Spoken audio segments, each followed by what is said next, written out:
Si Dieu envoyait une armée d'anges pour exterminer l'humanité pour ses péchés, que feriez-vous? Ces monstres ne s'arrêteront pas tant que tout le monde sur la planète ne sera pas mort. Je vais donc vous expliquer les erreurs commises, ce que vous devriez faire et comment vaincre la colère de Dieu dans Légion, l'armée des anges. Cet ange est un vrai dur à cuire. Michael vient de tomber du ciel et atterrit dans une ruelle sombre. Prenant un moment pour reprendre son souffle, il déploie ses ailes géantes pour ensuite les arracher de son dos et se libérer de ses chaînes. Cet ange désobéit aux ordres, et il est sur le point de ruiner le plan de Dieu d'exterminer la race humaine entière. Il s'introduit dans un entrepôt et trouve une énorme armurerie.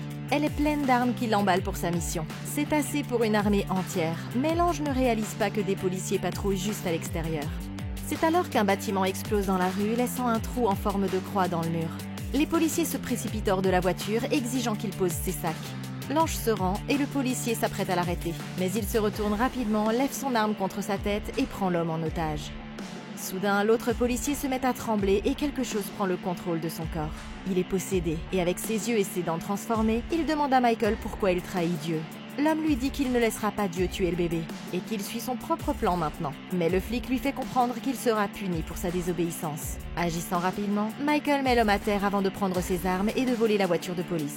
Il se dirige alors vers l'horizon alors que les lumières de la ville s'éteignent. Il est déterminé à sauver ce bébé à naître et il sait que s'il échoue, tous les humains de la Terre seront exterminés. Plus tard dans la matinée, Kyle est perdu dans le désert et s'arrête à un restaurant au milieu de nulle part. Il s'approche pour demander son chemin et trouve cette serveuse enceinte, Charlie, à l'extérieur. L'homme lui dit que fumer est mauvais pour le bébé, mais elle ne semble pas s'en soucier et lui suggère de faire une pause dans sa conduite, lui indiquant le restaurant. S'approchant du comptoir, Kyle demande s'il peut utiliser leur téléphone pour passer un appel. Mais l'homme est interrompu lorsque le propriétaire entre derrière lui, et c'est alors qu'il remarque quelque chose d'étrange. La télévision est devenue statique, et il s'approche pour essayer de comprendre ce qui se passe. En tapant sur l'écran, un message d'urgence s'affiche et les avertit qu'il ne s'agit pas d'un test. Tout le monde dans le restaurant est confus, et le chef allume la radio pour vérifier s'il y a des nouvelles. Mais toutes les stations sont mortes. Il se passe quelque chose, mais ils n'auront aucun moyen de le découvrir avant qu'il ne soit trop tard. Tout le monde commence à paniquer en essayant de comprendre ce qui se passe. Et c'est alors que Kyle arrive avec de mauvaises nouvelles. La ligne téléphonique est coupée et ils n'ont aucun moyen de contacter le monde extérieur. Ok, ça, c'est pas bon signe. Il est assez normal d'avoir une mauvaise réception dans le désert, mais quand la télévision, les lignes téléphoniques et la radio sont toutes complètement mortes, ça peut pas être une coïncidence. Ça pourrait signifier que la tour radio la plus proche s'est éteinte, parce que ces trois appareils utilisent des ondes radio pour transmettre des informations. Mais ce qui est étrange, c'est que la télévision reçoit toujours un signal. Il s'agit d'un signal d'alerte d'urgence standard qui n'est diffusé qu'en cas de danger extrême, comme une catastrophe naturelle ou une attaque sur le sol américain. Le plus effrayant dans tout ça, c'est que si aucune autre information n'est diffusée, ça pourrait signifier que les agences de presse se trouvent dans la zone de danger et ont déjà été évacuées. Il est donc logique de prendre sa voiture et de se rendre dans la ville la plus proche pour savoir ce qui se passe. Le problème, c'est que ces gens sont au milieu du désert des Mojaves, qui n'a que 2 routes principales, et elles font chacune plus de 150 miles de long, donc ça peut vous prendre des heures pour réaliser que vous conduisez directement vers le danger. La seule exception serait s'il y a un nuage de poussière géant au loin, auquel cas nous devrions plier bagages et commencer à conduire dans la direction opposée. Mais si vous regardez la trajectoire de cette chose, vous pouvez voir qu'elle se dirige clairement vers eux, et ces idiots n'ont même pas pris la peine de regarder dehors pour savoir ce qui se passait. Et c'était pas la seule erreur commise jusqu'à présent. Michael a pour mission de sauver le monde, mais je vous garantis que s'il avait apporté sa pierre d'infinité, sa tâche aurait été beaucoup plus facile.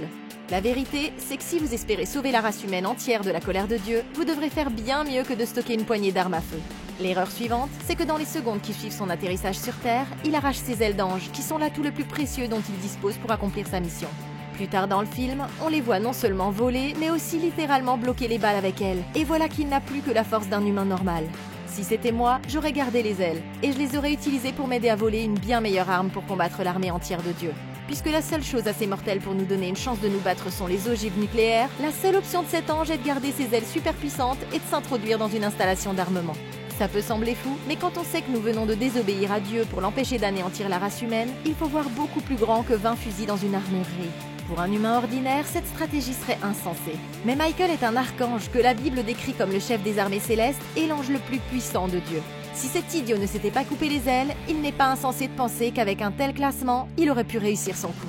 Quelques instants plus tard, une vieille femme entre dans le restaurant et s'assoit à une table. Mais il y a quelque chose d'étrange chez elle. La serveuse entre pour lui servir son repas. Et c'est alors que la vieille femme pose des questions sur la grossesse de Charlie, lui disant que le bébé va brûler en enfer. Les autres n'arrivent pas à croire ce qu'ils viennent d'entendre, et la serveuse part en courant vers la cuisine. Mais la vieille femme ne cesse d'être une carène. Elle insulte une autre cliente, l'accusant d'être une épouse horrible. Son mari se lève alors pour exiger des excuses, et c'était sa plus grosse erreur. Soudain, la vieille femme se jette en avant et lui mord directement le cou. Les autres reculent, choqués, tandis qu'elle hurle qu'ils vont tous mourir. Le chef lui lance une poêle à frire directement sur la tête, mais ça ne la touche même pas. Debout, la femme court vers la mer et grimpe sur le mur comme un insecte. Personne n'a la moindre idée de ce qu'il faut faire. Mais le gérant sort son fusil de chasse et commence à lui tirer dessus. Elle esquive tous les tirs et atterrit derrière lui, jetant l'homme à l'autre bout de la pièce. Son père étant inconscient, Jeep s'empare du fusil et le pointe sur la femme, mais il ne peut se résoudre à appuyer sur la gâchette. La vieille dame glisse sur le sol pour l'attaquer, mais elle tombe soudain morte sur le sol. En regardant son corps, il se rend compte que Kyle lui a sauvé la vie et il a tiré sur elle à la dernière seconde. C'est horrible, mais bientôt, ils devront faire face à des centaines de ces créatures ordonnées par Dieu pour tuer le bébé de cette femme. Le groupe panique lorsqu'il se rend compte que le père a besoin de soins médicaux. Ils le transportent hors du restaurant et le mettent dans la voiture de Kyle. Ils doivent se rendre à l'hôpital avant qu'il ne se vide de son sang. Mais alors qu'ils conduisent, la fille remarque quelque chose d'étrange. Un énorme nuage de poussière s'amasse au loin, et elle entend un bourdonnement qui se rapproche. C'est alors qu'ils réalisent qu'ils conduisent directement vers un essaim énorme d'insectes volants. Et soudain, les insectes inondent la voiture, les empêchant de voir quoi que ce soit. Pendant ce temps, au restaurant, le gérant remarque que son fils Jeep a du mal à tenir le coup. Il se sent coupable de ne pas avoir pu tirer. Mais son père le rassure en lui expliquant que prendre une vie ne devrait jamais être facile. Mais ils sont interrompus lorsqu'ils entendent une voiture s'arrêter devant le restaurant. En sortant, l'homme découvre que les autres sont revenus et qu'ils sont tous en train de s'échapper. Il leur demande pourquoi ils sont revenus, mais il voit alors un essaim géant d'insectes se diriger vers eux. Et c'est terrifiant. Ok, si une petite grand-mère maigrichonne peut faire ça à quelqu'un, ces gens doivent prendre cette situation beaucoup plus au sérieux. Jeep a littéralement regardé cette Will Smith baffer son père en plein visage. Mais il n'a pas pu se résoudre à appuyer sur la gâchette. C'est un problème parce que nous devons compter sur la protection de chaque membre du groupe. Et une seule fuite peut tous nous faire tuer. Donc la chose la plus intelligente à faire est de créer un plan pour tuer ces créatures plus efficacement. Si c'était moi, j'utiliserais l'environnement à notre avantage et je demanderais à tout le monde de se mettre derrière le bar ici. Ça ajoutera une barrière de protection et ne permettra jamais aux monstres de nous isoler ou de se faufiler derrière nous. Il y a également beaucoup plus d'objets tranchants et lourds dans cette partie du restaurant, et tous ceux qui n'ont pas d'armes sur eux peuvent toujours contribuer en lançant des poêles et des couteaux pour ralentir la femme. Face à une menace dangereuse, une tactique de survie courante consiste à placer autant de barrières que possible entre vous et votre ennemi. Et pour cette raison, nous devons envisager de barricader cet endroit au cas où d'autres se montreraient. Quant à ces gars, le premier problème est qu'il n'y avait aucune raison qu'ils aient besoin de 4 personnes pour conduire le mari à l'hôpital. Ils laissent derrière eux un lâche et un vieil homme pour protéger cette femme enceinte de tout autre monstre. Ce qui n'est pas une bonne idée. Il aurait été beaucoup plus intelligent de laisser la femme l'emmener seule, parce que c'est moins risqué et il y a plus de gens pour défendre le restaurant. Le problème suivant, c'est qu'ils ont abandonné bien trop vite. Si vous conduisez à travers un nuage massif d'insectes, il serait beaucoup plus logique de fermer les bouches d'aération de la voiture pour empêcher l'air extérieur d'entrer. C'est la seule raison pour laquelle ils ont été envahis. Et s'ils avaient fait ce simple changement, ils auraient pu emmener l'homme à l'hôpital au lieu de faire demi-tour. Le groupe examine le cadavre de la femme âgée et découvre que son corps se réchauffe alors qu'elle est morte depuis plus d'1 heure. C'est pas normal. Ils emmènent donc la femme à l'extérieur pour s'en débarrasser. Mais c'est alors qu'ils remarquent qu'une voiture de police se dirige vers eux. La serveuse pense qu'ils sont là pour les aider et sort en courant du restaurant. Mais c'est alors qu'elle réalise que cet homme n'est pas un policier. S'attendant au pire, le père de Jeep pointe un fusil de chasse sur lui, menaçant de lui faire sauter la cervelle s'il ne prouve pas qu'il est humain. Le type ouvre la bouche et révèle une série de dents normales, prouvant qu'il n'est pas comme la vieille dame. Et il se présente comme Michael. Soulagé, le père explique qu'une cliente les a soudainement attaqués et il lui demande ce qu'il fait ici. Mais Michael ne répond pas. Il s'avance vers le groupe alors que le gérant pointe son arme sur sa poitrine. Mais l'ange la lui arrache rapidement des mains. Il le pointe directement sur la tête du gars, prêt à appuyer sur la gâchette quand il remarque quelque chose derrière eux. Et il prévient le groupe que d'autres créatures sont déjà en chemin. Il rend le fusil et se dirige vers la voiture de police dont il ouvre le coffre pour commencer à armer le groupe. Se dirigeant vers le restaurant, il avertit la serveuse de faire attention et entre dans le bâtiment pour fortifier l'endroit. Tout le monde commence à barricader les portes, attendant à l'intérieur que la nuit tombe. Mais ça ne suffira pas à arrêter la horde. Tout à coup, toutes les lumières s'éteignent et ils n'ont d'autre choix que de se rendre sur le toit avec des lampes de poche et de chercher les créatures qui viennent vers eux. Bientôt, le chef entend la chanson d'un camion de crème glacée au loin et ils regardent tous le véhicule se rapprocher du bâtiment. Il s'arrête au milieu de la route et les hommes braquent leurs armes lorsque le conducteur en sort.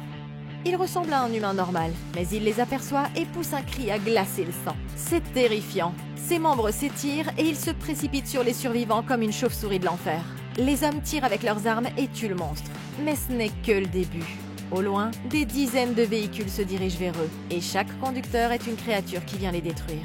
Michael ordonne aux hommes d'ouvrir le feu et il tire sur les véhicules, les éliminant un par un. Mais l'ange regarde en face pour découvrir que d'autres arrivent de l'autre direction. Les survivants n'ont aucune chance et Michael sort un lance-roquette, arrêtant la voiture dans son élan. Mais ils vont avoir besoin de beaucoup plus de puissance de feu s'ils veulent passer la nuit. Ok, là c'est terrifiant. Mais si le groupe avait mieux utilisé son temps, il aurait été beaucoup plus facile de survivre à la situation. À leur crédit, ils ont barricadé les portes et les fenêtres. Mais si c'est la seule chose que vous faites pour vous protéger, alors vous avez ce que vous méritez. Pour une raison quelconque, ces gens ont complètement oublié que cet endroit n'est pas seulement un restaurant, mais aussi une station-service. Et j'utiliserai ça à mon avantage. Si c'était moi, je dirais au cuisinier de rassembler autant de bouteilles de bière qu'il a en stock pour les remplir d'essence et les transformer en cocktail Molotov. Aussi simples que soient ces armes, elles sont incroyablement efficaces pour arrêter les véhicules parce que les feux se propagent rapidement et sont difficiles à éteindre. Cette méthode a été démontrée récemment en Ukraine comme l'un des moyens les plus efficaces pour les civils de se défendre contre un convoi militaire. Si nous pouvons mettre le feu à l'ensemble de leur flotte de voitures, ça nous donne un avantage considérable parce que les monstres à l'intérieur brûleront et ceux qui s'échapperont ne pourront pas s'enfuir. Ça signifie qu'ils seront bloqués dans la ligne de tir et une fois que nous les aurons tous tués, nous pourrons utiliser leurs voitures comme barrière supplémentaire pour la prochaine invasion. J'essaierai également d'installer des pièges à l'extérieur en plaçant des objets inflammables près de la route, comme ce réservoir de butane, pour pouvoir le faire exploser quand les monstres s'approcheront. Ensuite, je collerai des objets obstructifs sur la route et autour du restaurant pour qu'ils ne puissent pas conduire les voitures jusqu'au bâtiment. Ça peut sembler une stratégie étrange, mais c'est exactement ce que les manifestants de Hong Kong ont fait en 2019 contre la répression des forces de police. Ils ont pris des centaines de briques et les ont collées sur la rue pour que les véhicules de police ne puissent pas passer, ni forcer les manifestants à battre en retraite. Maintenant, cet endroit pourrait ne pas avoir des tonnes de briques sous la main, mais il y a un atelier de mécanique à l'arrière, et je ne serais pas surprise s'ils avaient toutes sortes d'époxy différentes. Ils auraient pu utiliser des pièces de voiture et d'autres matériaux qui traînent pour les coller sur la route, ajoutant ainsi des barrières encore plus obstructives quand les monstres reviendraient. Ces gens n'ont tout simplement pas utilisé leur temps de manière efficace, et je garantis que si tout le monde dans ce restaurant avait été ukrainien, ils auraient été bien mieux préparés. Les voitures ont finalement franchi leur ligne de défense et tous les passagers sortent en marchant vers le restaurant. Voyant une petite fille, Kyle ne peut se résoudre à la tuer et il cesse de tirer. Mais Michael les incite à continuer de tirer, sinon ils vont tous mourir. À l'intérieur, les survivants attendent dans le noir en écoutant les coups de feu quand soudain un monstre vient s'écraser par la fenêtre. Ils ont fait une brèche dans le bâtiment et le groupe regarde autour de la pièce terrorisé. Ils ne savent pas où la créature est allée et ils ont peur qu'elle les attaque. Soudain, le mari est tiré sur le sol et sorti par la fenêtre. La femme court et s'accroche à lui pour sauver sa vie, tandis que les autres se joignent à elle pour l'aider, faisant de leur mieux pour le garder à l'intérieur. Un autre monstre s'empare de la serveuse et la tire par la fenêtre. Michael coupe le bras de la créature pour la sauver, mais il est trop tard pour le mari qui est traîné hors du restaurant. Sur le toit, Kyle remarque que tous les monstres se sont retirés, et il est soulagé. Ils ont réussi à survivre à la nuit au prix d'une seule vie, ce qui fait qu'il n'en reste plus que 8. Michael retient la femme de sortir en courant et remarque que la serveuse est en souffrance. Il réprimande Charlie de s'être mise en danger en essayant de sauver le mari, et il dit aux autres que quelqu'un doit monter la garde sur le toit, mais le groupe en a assez. En colère, le gérant du restaurant s'approche et exige de savoir ce qui se passe, et il ne va pas aimer la réponse. Rassemblant les survivants, Michael explique que Dieu s'est mis en colère contre les humains et a décidé de les éliminer en ordonnant à ses anges de les posséder. Mais seuls ceux qui ont une faible volonté peuvent être contrôlés. Ça semble incroyable, et Jeep lui demande comment il peut savoir ça. C'est alors que l'ange leur dit qu'il en était un aussi, mais qu'il a trahi Dieu pour protéger Charlie. Pour une raison quelconque, son bébé est la clé de la survie de l'humanité. Et s'ils meurent tous les deux, ça garantit que chaque humain sera détruit. La seule chance qu'ils ont d'arrêter l'apocalypse est que la serveuse accouche. Et l'ange sait pertinemment que ça se produira bientôt. La situation est terrifiante. Et pour ne rien arranger, Michael leur dit que les monstres vont revenir avec des renforts, bien décidés à tuer cet enfant. Ok, si quelqu'un dans ce restaurant est athée, il devrait chier dans son pantalon en ce moment. Non seulement Dieu est réel, mais il peut aussi faire CTRL-ALT-DELETE avec la race humaine. C'est terrifiant. Mais si nous sommes attentifs, il y a une observation clé qui pourrait nous sauver de l'extinction. Nous venons d'apprendre que les seules personnes qui sont possédées sont celles qui ont une faible volonté. Et puisque tout le monde dans ce bâtiment est encore humain, ça signifie qu'ils sont tous assez têtus pour ne pas être affectés. Maintenant, le problème est que si l'un d'entre nous perd sa détermination, nous pourrions devenir vulnérables à la possession par un ange ennemi. Et c'est un risque que nous ne pouvons pas laisser se produire. Jeep semble être le maillon faible, donc si c'était moi, je mettrais en quarantaine tous ceux qui commencent à parler négativement ou à agir de manière oppressive. Ça garantit que si un membre de notre propre groupe se transforme, nous pourrons facilement le tuer sans risquer la vie de qui que ce soit d'autre. Maintenant, si nous prenons un peu de recul pour regarder la situation dans son ensemble, il est assez facile de réaliser que Dieu n'a aucune idée de ce qu'il fait.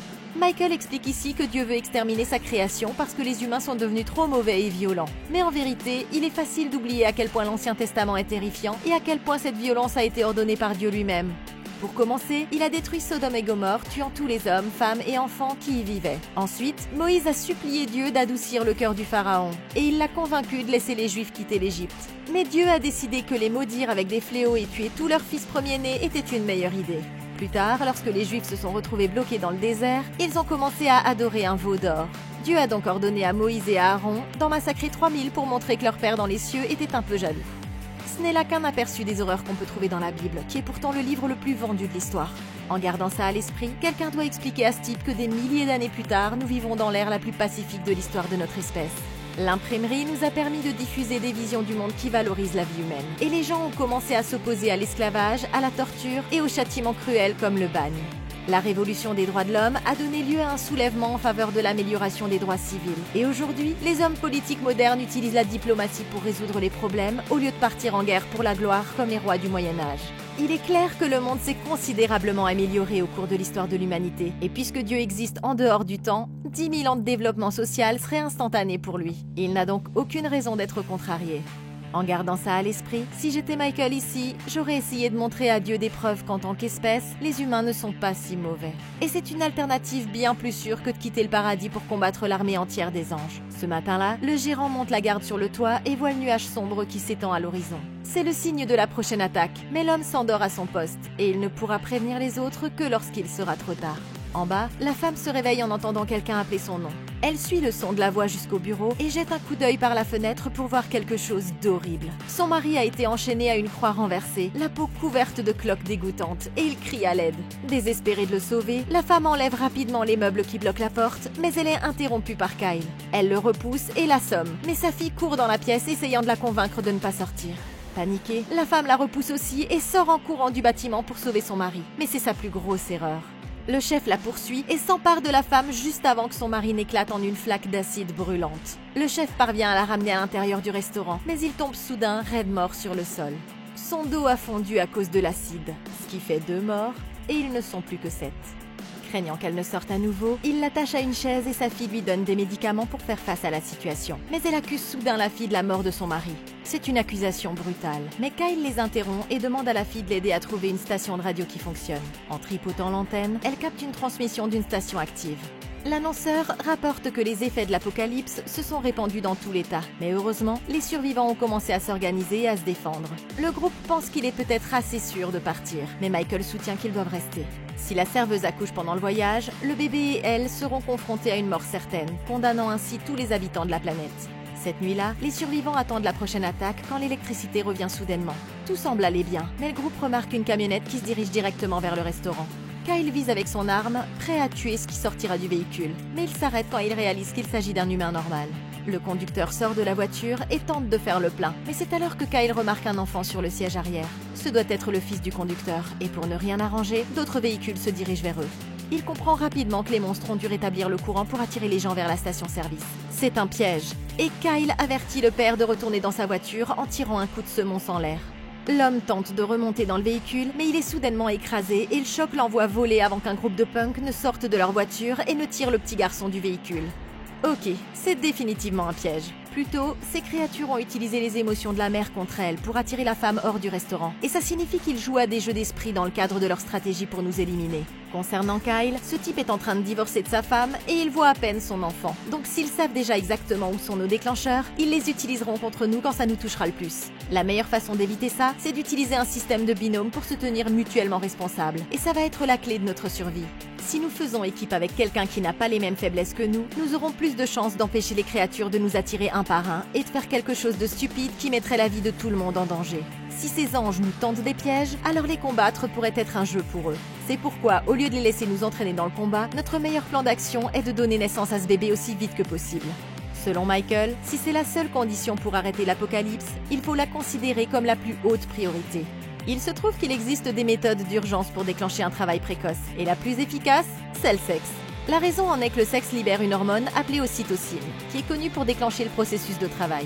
La bonne nouvelle, c'est que Jeep et Charlie sont déjà très amis, ce qui fait de lui le candidat le plus approprié pour le poste, si elle y consent. Aussi inconfortable que ça puisse paraître, nous parlons de sauver la race humaine tout entière. Et pour être juste, si nous ne sommes pas prêts à passer 3 minutes à explorer cette solution, alors tout espoir est perdu. Maintenant, si cette option n'est pas envisageable, nous pouvons essayer des méthodes plus basiques, comme boire de l'huile de ricin s'ils en ont, parce qu'elle libère un produit chimique appelé prostaglandine, qui peut déclencher des contractions. Les hôpitaux utilisent normalement des versions synthétiques de l'ocytocine et de la prostaglandine pour déclencher médicalement le travail. Donc si ces méthodes peuvent produire naturellement ces substances chimiques, ce sera notre meilleure chance de mettre fin à l'apocalypse aussi vite que possible. Désespéré de sauver le garçon, Kyle descend du toit et court vers la voiture, éliminant tous les monstres sur son passage. Il prend l'enfant dans ses bras et l'emmène. Mais il remarque peu à peu que les possédés ont cessé de l'attaquer et que le garçon fredonne une chanson sinistre. Il est possédé. Et c'était ça le piège, depuis le début. Il mord la gorge de l'homme, ce qui fait 3 morts. Et ils ne sont plus que 6. Les autres survivants ne peuvent rien faire d'autre que regarder. Mais Audrey est furieuse et veut se venger. Elle saute au sol, attaque les monstres et est sur le point d'achever l'enfant. Mais son arme n'a plus de balles. Elle est encerclée. Et n'ayant pas d'autre choix, la jeune fille court vers la camionnette, grimpant à l'intérieur d'une sécurité alors que les créatures tentent d'entrer. Pendant ce temps, la serveuse confronte l'ange, exigeant qu'il sauve la fille, ou sinon, elle le fera elle-même. En passant devant lui, elle attrape une arme sur la table, mais Michael l'arrête. Il est prêt à tout pour garder son enfant en sécurité, et, cédant, il dit à Jeep d'ouvrir la porte. L'ange sort et abat les créatures avec une précision mortelle, avant de prendre une pompe à essence et d'y mettre le feu, effrayant ainsi le reste des monstres. La zone étant enfin sécurisée, il ouvre la porte et guide la fille jusqu'au restaurant, sautant à l'intérieur avant que la pompe à essence n'explose. La serveuse court à la cuisine chercher de l'eau pour les brûlures, mais quand elle se retourne, elle voit l'enfant possédé debout devant elle, et il tient un couteau. L'enfant se précipite sur la femme, lui entaillant le ventre, et il va lui porter le coup fatal. Mais Charlie brandit un plateau repas pour se défendre à la dernière seconde. Saisissant sa chance, elle repousse l'enfant d'un coup de pied, et Michael la rejoint, prêt à tuer le monstre. Mais l'enfant a disparu. C'est alors que les lumières s'éteignent soudainement, et tout le monde sort des lampes de poche pour chercher le garçon possédé. Jeep trouve une trace de sang sur le sol et voit des empreintes de mains au plafond. Il a en quelque sorte escaladé les murs, tout comme la vieille dame. Mais les traces s'arrêtent juste au-dessus d'eux. Tout à coup, l'enfant saute sur le gérant, l'étranglant par derrière. Mais l'archange rejette l'enfant sur son dos, et cette fois, Jeep s'assure que la créature reste morte. Ils ont réussi à survivre à une autre attaque. Mais c'est alors que Charlie commence à avoir des contractions. Michael sait que c'est peut-être leur seule chance de mettre fin à l'apocalypse, et il réconforte la serveuse. Mais un fort bruit gronde au loin. Quelqu'un arrive, et l'ange exhorte la femme à pousser pour mettre le bébé au monde avant qu'il ne soit trop tard. À l'extérieur du restaurant, une horde de personnes possédées s'est déjà rassemblée et attend l'arrivée de son chef. Ok, je suis officiellement effrayée. Ces anges sont juste là comme s'ils attendaient que quelque chose se passe. Et ils ne feraient ça que si on était là où ils voulaient qu'on soit. C'est terrifiant. Et vous pourriez penser que c'est une bonne idée d'abandonner le navire, parce que vous ne voulez pas être ici quand quelque chose de pire se montrera pour nous tuer. Maintenant, si vous regardez ce panneau, le restaurant est à 80 km de toute autre aire de repos. Et puisque les anges ont possédé ces gens pendant qu'ils étaient sur la route, il est fort probable qu'ils soient tous à court d'essence. Ça signifie que si on court à la voiture et qu'on part, beaucoup de ces monstres pourraient tomber en panne d'essence en essayant de nous poursuivre, et on pourra s'échapper. Maintenant, aussi logique que ça puisse paraître, la vérité, c'est que ce serait une stratégie terrible. Le fait que cet endroit soit au milieu de nulle part pourrait être l'un des plus grands avantages que nous ayons, parce qu'il est loin de tout foyer de peuplement où des milliers d'anges essaieront de nous attaquer. Tant que nous restons ici, l'ennemi doit voyager vers nous en plus petit nombre, apportant les ressources de la ville directement à notre porte, et ça nous donne une meilleure chance de les combattre. Cela dit, si nous devons rester ici et nous préparer à la prochaine invasion, nous devons supposer que tout ce que nous voyons est conçu pour nous attirer et nous faire tuer. Ça signifie que lorsqu'une famille d'humains arrive en voiture dans la panique, nous devons considérer ça comme un piège et les laisser mourir. C'est un acte de sang-froid, mais la vérité, c'est que les sauver serait bien pire pour notre survie. Une chose que nous savons tous sur les jeunes enfants est qu'ils sont moins éduqués, ont moins de contrôle sur eux-mêmes et sont très impressionnables. Puisque les seules personnes qui peuvent être possédées sont celles qui ont une volonté plus faible, ça signifie que les enfants sont les candidats parfaits pour être possédés par les anges. Et il existe même des preuves scientifiques pour étayer cette théorie. En 1972, des scientifiques ont réalisé une étude connue sous le nom de test de marshmallow, dans laquelle ils ont placé des jeunes enfants dans une pièce avec une seule guimauve sur une table. Ils ont dit aux enfants qu'ils seraient laissés seuls pendant 15 minutes et que s'ils ne mangeaient pas le marshmallow, ils pourraient en obtenir un deuxième. Les chercheurs ont découvert qu'après le départ des scientifiques, plus de 70% des enfants cédaient à la tentation et mangeaient la guimauve avant la fin du temps imparti. C'est un exemple parfait de la faiblesse de volonté de ce groupe d'âge. Et ça prouve que si nous réussissons à sauver cet enfant, il y a de fortes chances qu'il soit possédé après être entré dans le restaurant. C'est beaucoup trop risqué d'en amener un dans le groupe. Et aussi terrible que ça puisse paraître, nous devons supposer que chaque enfant est un ennemi possédé et ne jamais en laisser entrer aucun. La serveuse parvient à mettre le bébé au monde en un temps étonnamment court. Ils sont tous heureux de voir quelque chose d'aussi merveilleux sortir de cette horrible situation. Mais bientôt, cette femme va trahir chacun d'entre eux. De l'autre côté du restaurant, Michael prévient les autres que Dieu lui a ordonné de tuer le bébé. Mais comme il a choisi de désobéir, Dieu a envoyé l'archange Gabriel pour finir le travail. C'est l'ange le plus puissant du ciel, et ils n'ont d'autre choix que de partir tout de suite avant qu'il ne les tue tous. Frustrée, la serveuse exige de savoir ce que son enfant a de si spécial pour qu'il veuille qu'il meure, et l'ange explique qu'il n'était pas censé naître. Tant qu'il est en vie, ils réécrivent l'avenir de la race humaine, et ça signifie qu'il y a une chance qu'ils aient convaincu Dieu d'arrêter l'apocalypse. Se retournant, Charlie s'approche pour rejoindre son bébé, mais la mère le saisit soudainement et se précipite vers la porte. Elle leur dit qu'elle va le remettre au possédé, croyant que leurs vies seront épargnées si elle le fait. Les autres sont horrifiés et refusent de sacrifier un bébé pour se sauver, mais c'est alors qu'un rayon de lumière force la porte à s'ouvrir. Michael abat immédiatement la femme et Jeep attrape l'enfant avant qu'il ne touche le sol, ce qui fait 4 morts et ils ne sont plus que 5. Le groupe est soulagé, mais c'est alors que l'archange Gabriel entre dans le restaurant, déployant ses ailes pour tenter d'attaquer le bébé. Mais Jeep l'écarte du chemin quelques secondes avant qu'une masse ne s'écrase sur le sol. Le gérant du restaurant tire avec son arme sur Gabriel. Mais l'ange bloque toutes les balles avant de lui trancher l'estomac et d'assommer l'homme. Michael retient Jeep d'essayer de sauver son père et lui ordonne d'emmener le bébé loin d'ici. En lui remettant une clé de voiture, il lui dit de trouver les prophètes et d'apprendre à lire les instructions. Mais Jeep n'a aucune idée de ce dont il parle. En quittant le restaurant, les survivants ouvrent la porte arrière et voient les monstres alignés en rang, mais tous leurs yeux sont fermés. Le groupe se dirige vers la voiture tandis que les créatures possédées se tiennent à l'écart, attendant leurs ordres. Dans le restaurant, Michael confronte Gabriel et l'ange le gronde pour avoir désobéi à Dieu, lui faisant comprendre qu'il doit mourir en guise de punition. S'approchant de lui, Michael soutient qu'il subira toutes les conséquences en sachant que l'enfant vit, et il le supplie de ne pas se battre, mais Gabriel refuse de trahir Dieu. Il repousse l'ange en déployant ses ailes et se précipite vers Michael. Tous deux commencent à s'attaquer l'un à l'autre, mais il est clair que Gabriel a le dessus. Les deux anges s'affrontent et Michael se prend un coup de pied qu'il envoie contre un mur avant d'esquiver le coup suivant. Il fait tout ce qu'il peut pour se défendre et il prend finalement l'avantage. Obligeant l'archange à lâcher sa masse, Michael le met à genoux et lui saute sur le dos pour l'étouffer. Mais Gabriel a un dernier tour dans sa manche. Ok, ces anges ne sont pas aussi forts qu'on pourrait le croire. Gabriel et Michael sont clairement doués pour le combat. Mais à part leurs ailes à l'épreuve des balles, aucun d'entre eux n'a fait preuve de capacité surnaturelle. Par exemple, lorsque Michael écrase une télévision sur la tête de Gabriel, l'appareil laisse une coupure sur son visage, ce qui prouve que ce type peut être blessé comme un humain. Et cette simple observation va nous aider à trouver comment le tuer. Si c'était moi, j'aurais demandé aux autres de rester et de se battre, en leur disant d'entourer Gabriel pour qu'il puisse lui tirer dessus d'autant de directions que possible. Il pourrait être capable d'enrouler ses ailes autour de lui pour se protéger, mais ça exposera toujours sa tête et ses jambes, nous donnant une bonne chance de le tuer avec suffisamment de munitions. Il faut maintenant considérer que tuer cet ange pourrait avoir des conséquences dévastatrices, parce que ça pourrait amener Dieu à intervenir directement, ce qui est terrifiant. Il pourrait littéralement se pointer et nous anéantir en claquant des doigts. Mais comme il ne l'a pas encore fait, nous devons nous assurer que nous ne nous mettons pas en position de lui forcer la main. Si vous vous souvenez bien, quand Michael est arrivé sur Terre, il a arraché ses propres ailes, ce qui a débloqué son collier et l'a libéré de l'influence de Dieu. Ça a rendu Michael effectivement humain, lui donnant la capacité de défier Dieu et de faire ses propres choix. C'est pourquoi si c'était moi, au lieu de tuer Gabriel, j'essaierais d'abord de lui couper les ailes pour le libérer. De cette façon, il est séparé de Dieu et n'a pas d'autre choix que de nous rejoindre contre l'armée des anges. Comme Michael, perdre ses ailes fera de lui un ange déchu, ce qui signifie qu'aux yeux de Dieu, il ne sera pas moins pécheur que l'humanité, la chose même qu'il essaie de détruire. C'est la chose la plus intelligente à faire, parce que ça nous permettrait d'éliminer l'archange sans aggraver la situation, et Dieu ne serait pas obligé d'intervenir. Prenant sa masse, il entourne le manche, ce qui déploie une pointe cachée à travers son corps, et Michael tombe au sol. Gabriel s'excuse pour ce qu'il a fait, tandis que l'autre ange se met à briller avant de disparaître sans laisser de traces de sa présence. Entendant un bruit étrange provenant de la cuisine, Gabriel passe derrière le comptoir et voit le père de Jeep allongé sur le sol, un briquet appuyé contre la gazinière qui fuit. Il comprend que l'homme va faire sauter le restaurant et tente de s'enfuir, mais le bâtiment explose avec lui à l'intérieur, réduisant en cendres la horde de possédés. Ça fait 5 de moins et ils ne sont plus que 4.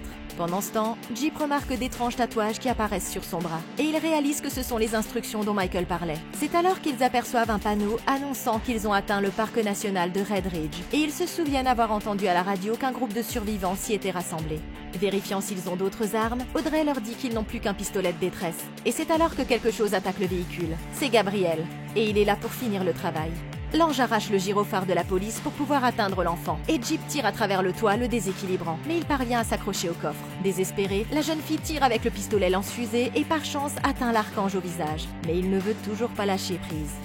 Furieux, Gabriel grimpe dans le véhicule, assomme la fille et s'empare de Jeep. Il s'apprête à écraser la voiture avec eux à l'intérieur. Mais l'homme a une idée. Jeep appuie tout à coup sur les freins en voyant l'ange voler à travers le pare-brise. Mais la voiture sort de la route.